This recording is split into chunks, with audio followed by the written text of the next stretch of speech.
Would you stay in a relationship with someone who robbed you of your health, made you tired, sick, and fat, and worse, always kept you coming back for more? Well, I'm ashamed to admit it, but that's exactly what I did. It wasn't always like that. When we first met, my sweetie made me so happy. In fact, it was love at first bite. Sweetie gave me happiness and gave me comfort when my days were blue. And when we were out with others, Sweetie made me feel connected with friends and family. I was completely addicted to Sweetie, but my Sweetie was not good to me.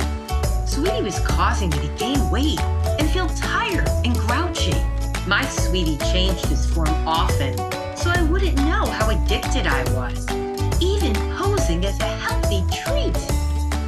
Never letting on that he was hiding something from me, but always promising me love. Sweetie was causing my insulin hormone to spike, increasing my hunger and fat cells, playing with my hormones like leptin and ghrelin, so I didn't even know when I was full, messing up my blood sugar, sending it on huge up and down spikes, wreaking havoc with my metabolism, and causing me to store fat instead of burn energy. Something wasn't right. I had to find out what was going on. At night, when he was sleeping, I peeked at his ingredients. It was true. Sweetie was nothing more than unnatural, toxic chemicals. It was no wonder why my body was storing them as fat. My Sweetie was draining my energy and health. Would my marriage lead me to diabetes, heart disease, cancer? Could I be married to a killer? But the truth didn't stick to me. Sweetie and his entire family were always around me, filling my mind with their agenda. I thought I couldn't live without him. They were all using my money, influencing me to make harmful choices. They were keeping me bound, locked up in my own prison. I began to notice that my friends were also seduced by their sweeties. It was an epidemic. But some people didn't get hooked. It didn't seem fair. Why couldn't I have my Sweetie in moderation like other people could? I started to snoop around. I learned that some people have a pre-diabetic or insulin-reactive gene, a carb addict gene, and I was one of them. And I wasn't alone. More than half the population has this carb-reactive gene. I was only craving him because he was in my life. If I got him out of my life, it wouldn't mean my relationship with food would become boring. As long as I ate the right carbs and balanced with protein and healthy fat, unprocessed without chemicals, I could be so happy. I can enjoy being out with friends and never be deprived. I started to have hope, but then it came to me. I had to get out of this relationship. But how? He was always so charming and sweet as candy. I tried to send him away, but over and over I would cave and take him back.